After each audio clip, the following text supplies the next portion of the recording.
सोहन, जिसकी उम्र लगभग 30 बरस की थी, उसके परिवार में उसकी पत्नी और उसकी 5 साल की एक छोटी बेटी थी।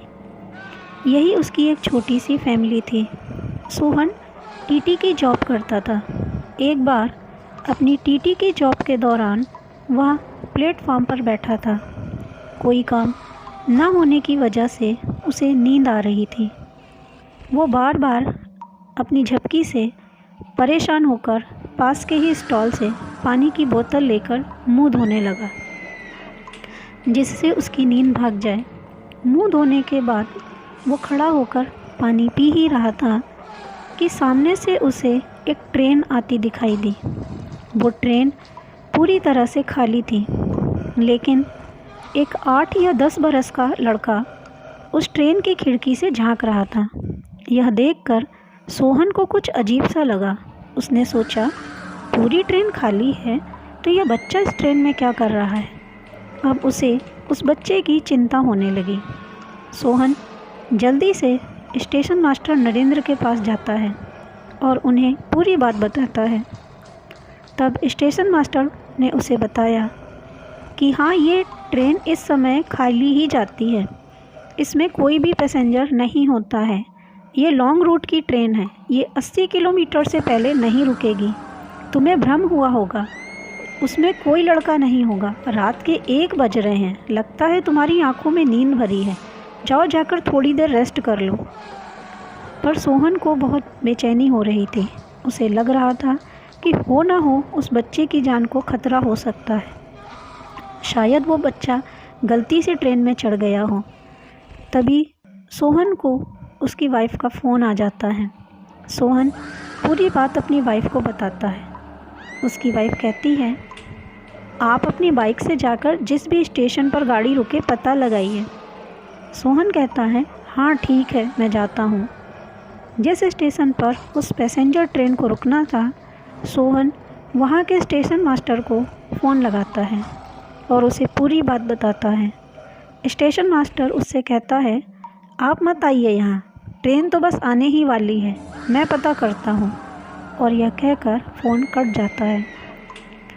लगभग 20 मिनट के बाद स्टेशन मास्टर का फ़ोन आता है और वो सोहन से कहता है, मैंने पूरी ट्रेन अच्छे से चेक करवा ली है। इस ट्रेन में कहीं कोई बच्चा नहीं है, शायद आपको भ्रम हुआ होगा।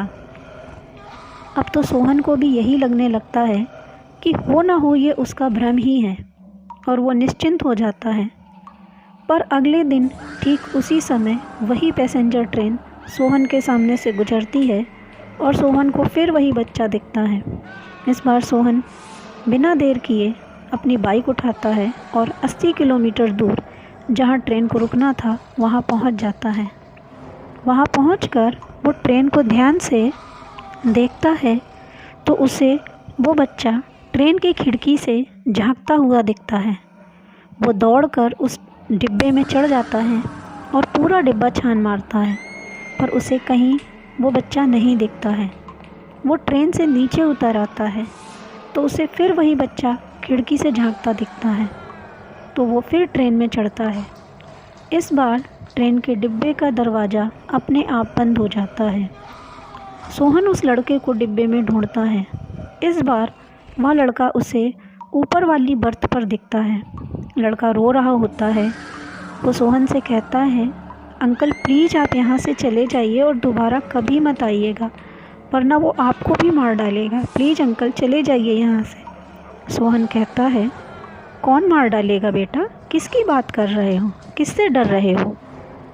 सोहन उस लड़के की बात सुन ही रहा होता है कि तभी उसे लगता है कि उसे किसी ने पीछे की तरफ खींचा, पर सोहन को वहाँ कोई दिखाई नहीं देता है। सोहन अपनी जान बचाने के लिए दरवाजे की तरफ भागता है, पर दरवाज़ा तो बंद ही था। सोहन को कोई हवा में उछालता है और फिर उसे नीचे ज़ोर से पटक देता है। फिर उसका कॉलर पकड़कर ट्रेन की दीवार पर उसका सिर पटकता है और बार बार उससे कहता है, बच्चे को बचाओगे, पहले तुम तो बच लो, बच्चे को बचाओगे।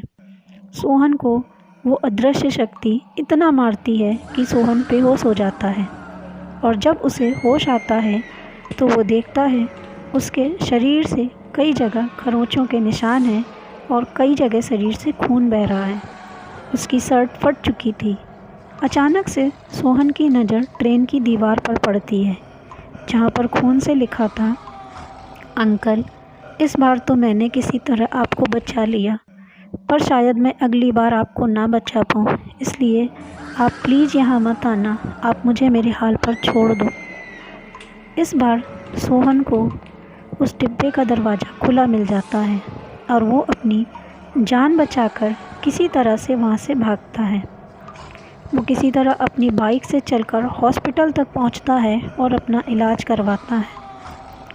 2 दिन हॉस्पिटल में एडमिट रहने के बाद सोहन घर पहुँचता है।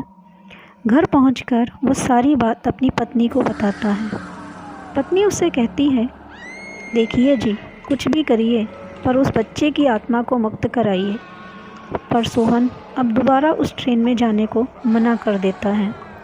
तो उसकी पत्नी कहती है कि कुछ ऐसा करना चाहिए जिससे आपको भी नुकसान ना हो और वो बच्चा भी मुक्त हो जाए। तो सोहन ने पूछा, कैसे, क्या करें? तब सोहन की पत्नी सोहन से कहती है, मैं एक ऐसे तांत्रिक को जानती हूँ, बहुत ही अच्छा तांत्रिक है जो आपकी मदद ज़रूर करेगा। आप उसके साथ जाइए और उस बच्चे की आत्मा को मुक्त कराइए। और फिर सोहन ऐसा ही करता है। वो तांत्रिक जटाधारी से मिलकर उन्हें पूरी बात बताता है और उनसे मदद मांगता है। तांत्रिक पूरी बात सुनने के बाद सोहन की मदद करने को तैयार हो जाते हैं। जब सोहन तांत्रिक को लेकर उस ट्रेन में जाता है तो वो देखता है कि उस लड़के को एक आदमी मार रहा होता है। पर जैसे ही वो आदमी तांत्रिक को देखता है, वो आदमी उस लड़के को मारना बंद कर देता है। तांत्रिक और सोहन दोनों उस ट्रेन के डिब्बे में चढ़ जाते हैं। पर जैसे ही वो ट्रेन के उस डिब्बे में चढ़ते हैं, लड़का और वो आदमी दोनों गायब हो जाते हैं। तांत्रिक अपने सामान से भस्म निकालता है और मंत्र पढ़कर वो भस्म उस डिब्बे में उड़ा देता है। जैसे ही भस्म उड़ती है तो वहाँ लड़का और वो आदमी दोनों दिखाई देने लगते हैं। लड़का फिर कहता है, आप दोनों यहाँ से चले जाओ, वरना ये आदमी आप लोगों को भी मार डालेगा। अब सोहन उस लड़के से पूछता है, बेटा, इस आदमी ने तुम्हें कैसे मारा? तो लड़के ने बताया, मैं अनाथ था। मैं इस ट्रेन में खिलौने बेचकर अपना पेट पालता था।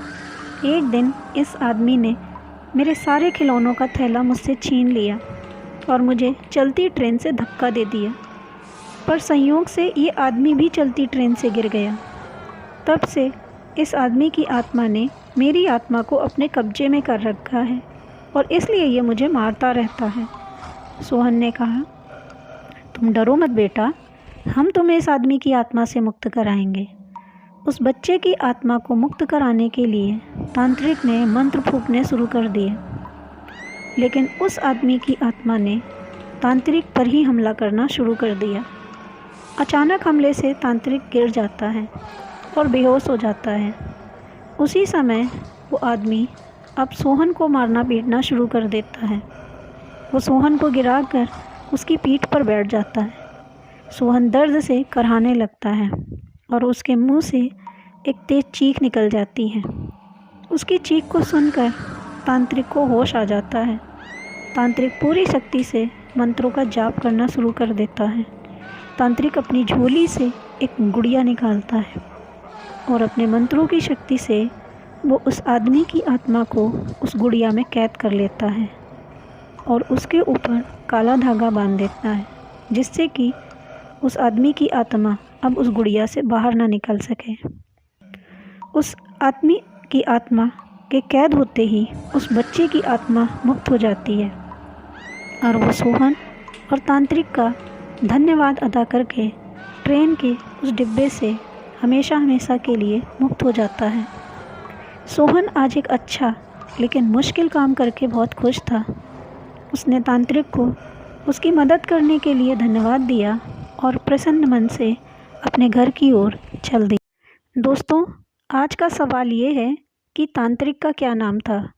अपना जवाब कमेंट बॉक्स में लिखें।